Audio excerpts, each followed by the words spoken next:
everyone, my name is Nicholas with say.digital, and in today's video we'll talk about the 3 most common mistakes when setting up pipelines and deal stages in HubSpot and how to fix them.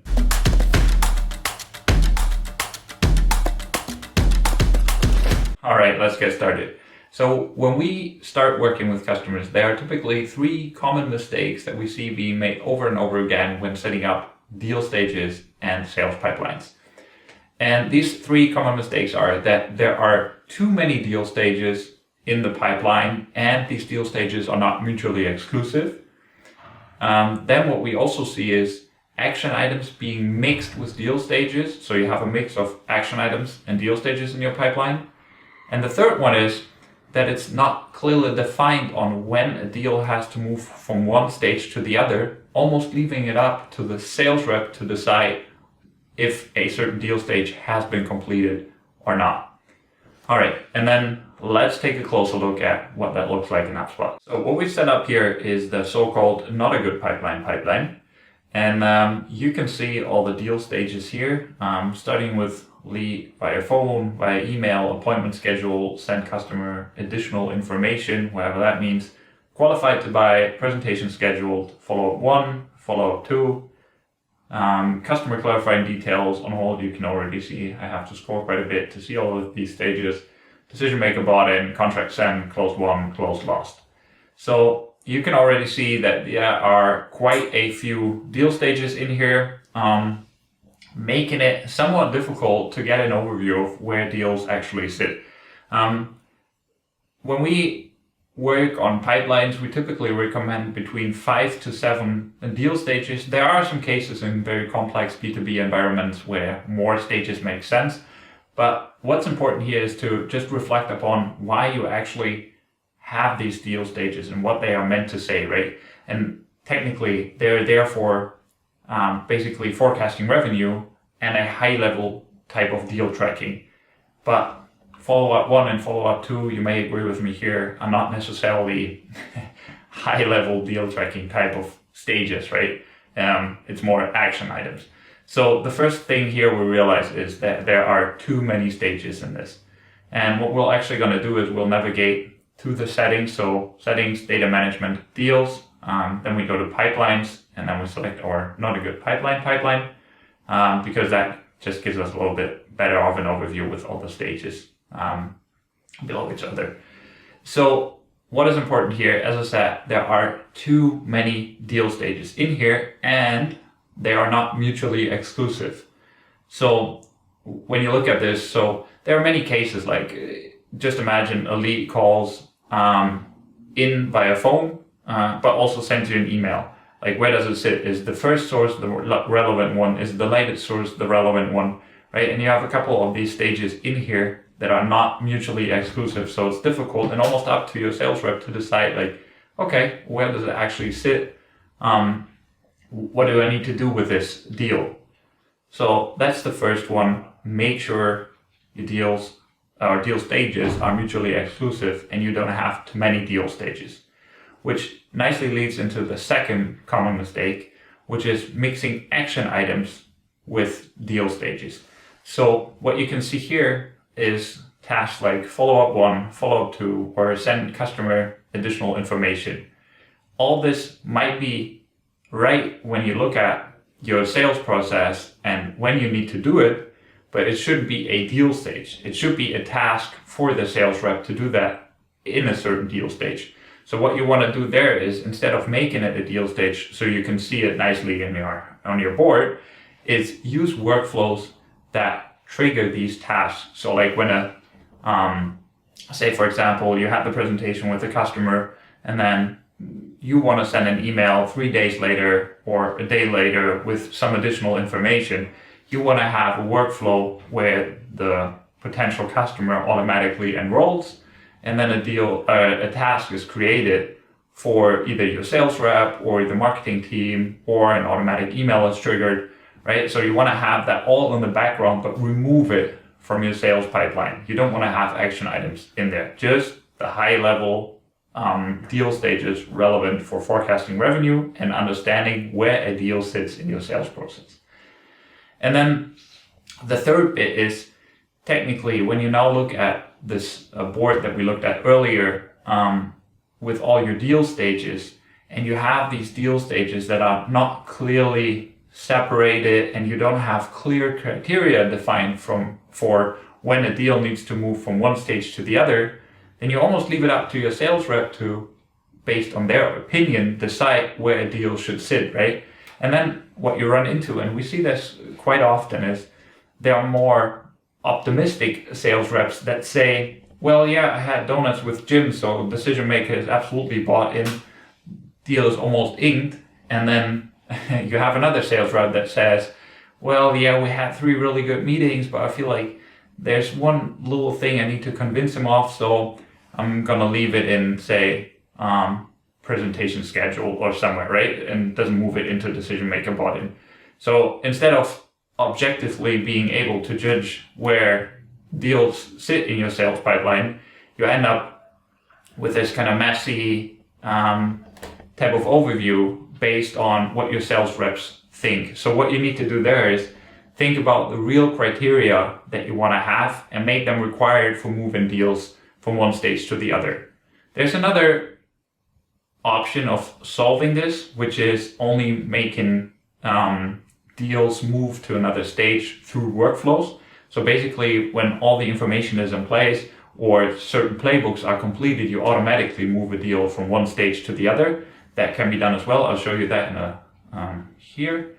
So when we hit edit properties, and for example, what we do is, especially in the qualification stages, we want to make sure that a playbook is completed. And if that playbook is completed, which also says, okay, yeah, the lead, for example, is qualified to buy, we say, we make this required. And once that playbook is completed and confirmed, the deal automatically gets moved into the next stage. So you avoid kind of the more subjective look at things, but you make it very objectively in terms of how deals are moved between stages, right?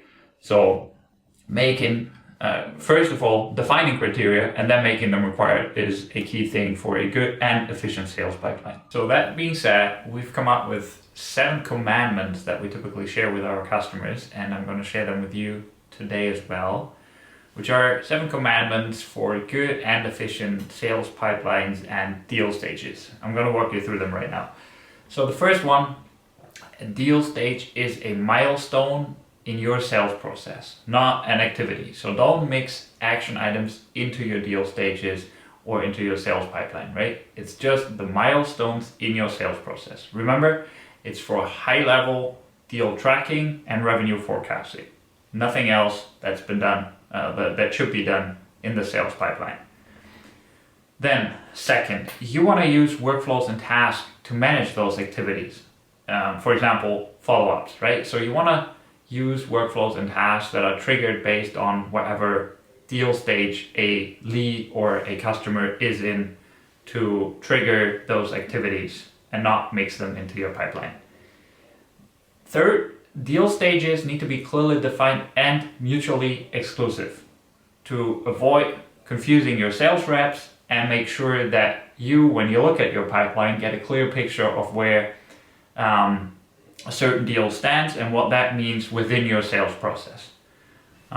What we've seen as well is the better deal stages are defined, the easier it is for the sales reps to use your pipeline, and the more engaged they are because they better understand what's actually going on, why they are doing this, and what the reports are that are being pulled from these stages.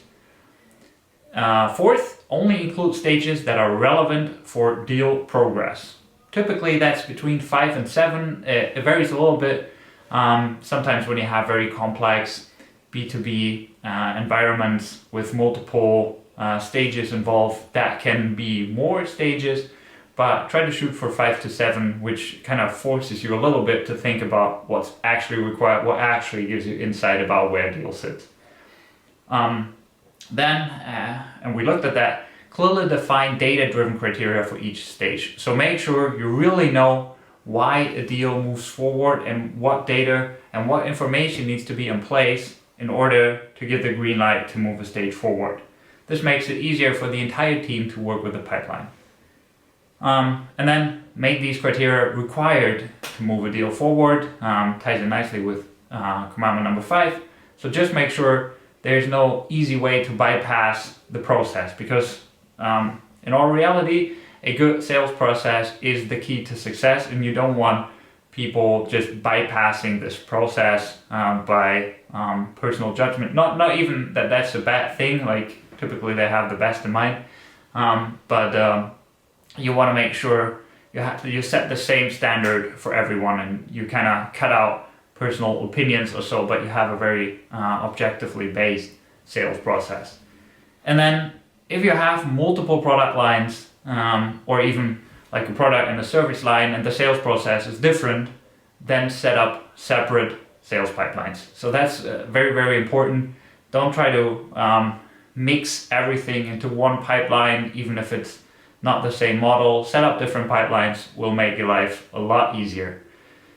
Speaking about that, so there are a couple good things that happen the better you have designed your sales pipeline in your deal stages. So first of all, sales analytics becomes a lot easier. So when you look at the data and you have less deal stages, it's so much easier to generate insights, because if you have deal stages that are not mutually exclusive and it's not clearly defined, you look at it and you're like, where do we actually have the problem? But if you have a clearly defined process, you can look at it and you see, whenever we have a presentation schedule, maybe you have a high no-show rate or so, and deals sit in that stage for ages. So you can kind of pull these insights much easier than when you have like a cluttered approach to your entire pipeline. Then reporting is a lot more transparent, so you can easily communicate with your team or to senior management where you stand. You can derive strategic decisions from that much easier than from a cluttered approach. Then it's also a lot easier to use for your sales team. So just we talked about that, but if they understand what the deal stages mean, they don't have to they don't feel like they're looking at a riddle every time they have to move a deal from one stage to the other. They get a lot more engaged. We see that with a lot of customers, where then the engagement rates are much higher. They actually don't have that many questions. It's better support in their day-to-day. And then last but not least, it increases efficiency, and it helps to better inform like strategic decisions. So when you look at it, you have a clearly defined pipeline with probabilities, deal probabilities, and so the percentages that you see in HubSpot, and they make sense. It's so easy to look at metrics like pipeline velocity and really think about, okay, where in our process do we have an issue? What's the time spent in each of the deal stages, and what do we need to do as a company to improve that? So maybe you have a problem on prototype delivery, maybe you have a problem with content early on. All these are insights that you can get from a clearly defined sales pipeline.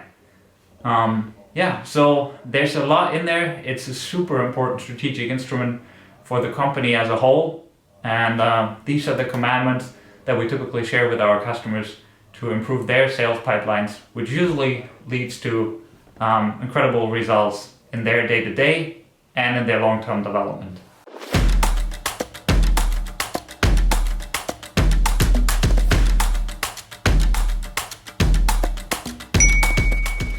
Thanks for watching. Don't forget to subscribe to our YouTube channel for more helpful tutorials and tips on how to get the most out of your HubSpot portal. And also, don't miss out on our new exclusive guide with 7 powerful HubSpot hacks that help you optimize performance and increase productivity in your HubSpot portal. The download is free, and you can find the link below this video.